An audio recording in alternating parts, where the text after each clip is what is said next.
The recount has started in Wisconsin. Jill Stein yesterday said she's raised enough money now to shift it to Pennsylvania. And since Michigan was officially called for Donald Trump last night, why not a recount in Michigan as well?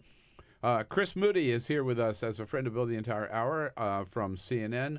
And now we're joined by the man who knows more about the voting process and what happened in this election than anybody else we know, Kyle Kondik, except maybe for his boss, Larry Sabato. Kyle Kondik from the Center for Politics, at the University of Virginia. And hey, Kyle, what's up? Doing well. How are you, Bill? Does this recount make any sense? Hillary Clinton's own lawyer, Mark Elias, who's a big-time Democratic lawyer, he wrote about how the margins of victory for Trump in the three key states that basically gave him the election, Pennsylvania, Michigan, and Wisconsin, are bigger than any margin that's ever been overturned in a recount. The Clinton campaign is sort of participating in kind of a passive way in these recounts, so I would not expect them to change anything. And here's the thing is that if there actually was fraud or something that happened, it must have been done in a very sophisticated way because the voting patterns make sense. You know, if you look at the county level election returns across the Midwest, basically Trump made these huge gains in white working class areas, didn't really improve all that much in big cities. Turnout was down a little bit in some of the big cities. But when you just in looking at it, you know, again, the results make sense. And that sort of suggests that maybe there wasn't fraud. But, you know, if Jill Stein and her supporters are willing to pay for these recounts, that she has a legal right to do them, at least in Wisconsin. And she's working on it in Pennsylvania and Michigan. So we'll see. As I remember, Michigan yesterday officially declared was about 10,700. Right? Yeah, that's right. That's right. Which is still bigger than 70,000 in Pennsylvania. Yes, about 70,000 in Pennsylvania. In Wisconsin, it's low 20s, 23,000 votes. And so again, that's a lot. Even in states where there were millions of votes. Pennsylvania is one of the biggest states in the union, but I think the margin was 1.1%, which is, that's a lot. It's close, but it's also a lot of votes to overturn. So I think more than a recount, I think what some on the left are looking for is kind of an audit of the results to sort of see if there were any shenanigans in how some of the voting machines work. But again, there's not really any good evidence to suggest that happened. Bottom line, legally they've got a right to do it, but it ain't going to make any difference. Probably not. I'm not willing to rule anything out in such a weird year, but I think that this election has taught a lot of us a little bit of humility about this. So, but no, there's not really any evidence that would suggest that it would work. And again, because the results make sense both in the most competitive states and in the least the states that weren't as competitive, where you saw sort of similar dynamics, where some suburban areas and some big urban counties swung from Obama to Clinton doing better,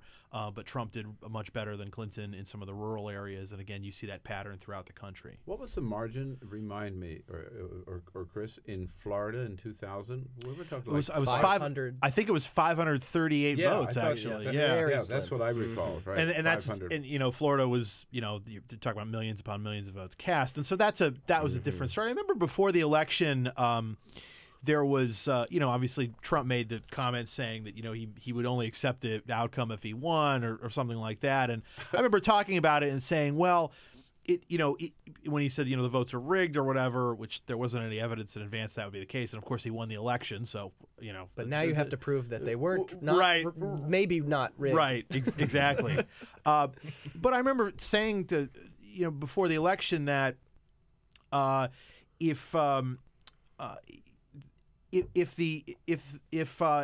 there was a really close result, then Trump would be within his rights to seek a recount or something like that. If we had a Florida 2000 situation, I don't think Pennsylvania, Michigan, and Wisconsin are Florida 2000 type situations. Far from it. The margins are a lot bigger. But if you're within your legal rights to do this, as the Stein campaign is, then you can do it.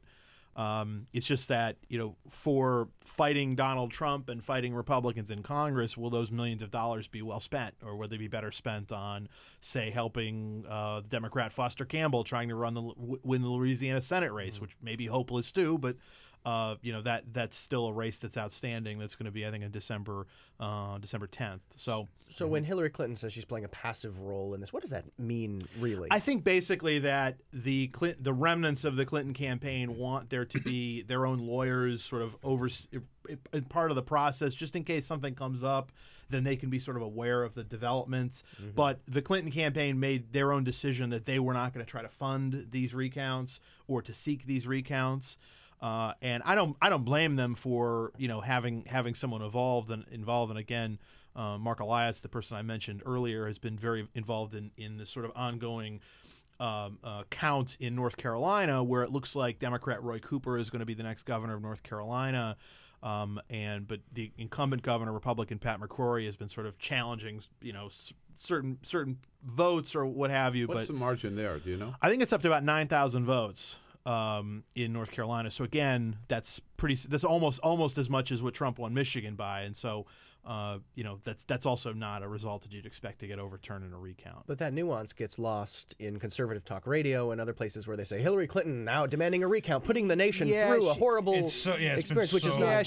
I think she didn't start it. I think it's wrong to say that she's demanding a recount. No, I'm correct. Yeah, right. Right. Yeah. So I think that if the recount's going to happen, they wanted to participate in it in again kind of a passive way, and I think that's what they're doing. But it gives the Trump people a talking point to rail against. Yeah. If you believe them, she instigated it, she started it, she's funding it, right? But what does it mean that Jill Stein was able to raise over $7 million basically overnight for this maybe pointless recount? Well, it is when people are upset, it's easy to get money from them. And I think we've seen this on the right for years, that there have basically been these sort of scam PACs that are so-called affiliated with the Tea Party or something, and then they end up raising a lot of money. There've been a lot of candidates actually use these sort of churn and burn sort of a fundraising operation where they do a bunch of direct mail, they raise a lot of money, but then if you look at the finance reports, they're also spending a lot of money to raise it.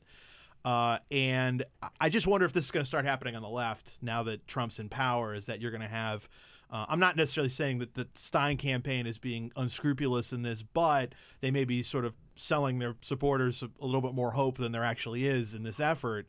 But you do wonder if they're going to be the sort of what's happened on the right, happen on the left, where you're going to have essentially scammers coming along and basically playing on people's outrage about whatever's going on with the government to try to raise money that's really not going to do all that much to actually change anything. Yeah, I think you're going to see that happen.